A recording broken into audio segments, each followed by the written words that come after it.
আজ আমরা আধুনিক পর্যায় সারণীর মৌলগুলির প্রবণতা বা Trends in modern periodic table এই বিষয় নিয়ে আলোচনা করব।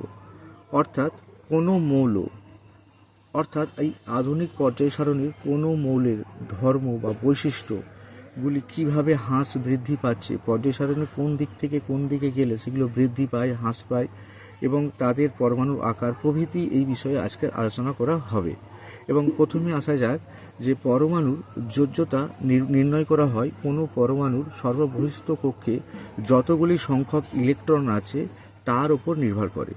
একটি পরমাণুর সর্ববহিস্থ কক্ষে যে ইলেকট্রন সংখ্যা রয়েছে সেইগুলি বৃদ্ধি পেতে থাকে, যে একটি পিরিয়ডের বরাবর যত আমরা এগিয়ে যাই সেই সংখ্যাটি তত বৃদ্ধি পেতে থাকে। এবং পারমাণবিক আকার এটি একটি বড় গুরুত্বপূর্ণ ধর্ম। একটি মৌলের পারমাণবিক আকার হলো সেই মৌলটির ঘনত্ব, সেই মৌলটির স্ফুটনাঙ্ক, গলনাঙ্ক প্রভৃতি নির্ভর করে এই পারমাণবিক আকারের ওপর। যদিও এই পারমাণবিক আকার নির্ণয় করা খুবই কঠিন, কিন্তু এটুকুনি বলা যায় যে পর্যায় সারণীতে বাম দিক থেকে ডান দিকে গেলে পারমাণবিক আকার হ্রাস পায় এবং পর্যায় সারণীর ওপর থেকে নিচে নামলে পারমাণবিক আকার বৃদ্ধি পায়। এবার ধাতব অধাতব ধর্ম। ধাতুর বৈশিষ্ট্যগুলো হলো ইলেকট্রন ছেড়ে দেওয়ার প্রবণতা খুব বেশি।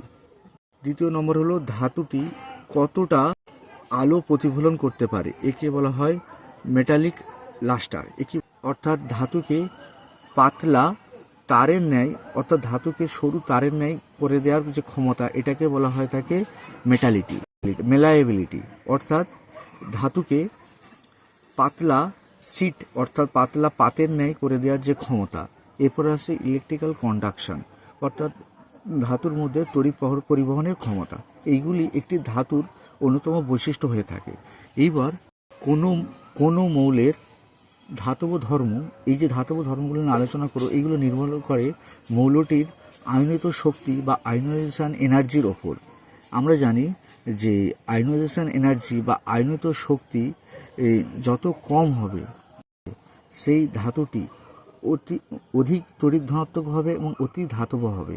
এবং এই আয়নাইজেশন এনার্জি যত আমরা বাম দিক থেকে ডান দিকে যাব তত আয়নাইজেশন এনার্জি বৃদ্ধি পায় এবং যত নিচ থেকে ওপরে উঠব তত আয়নাইজেশন এনার্জি বৃদ্ধি পাবে।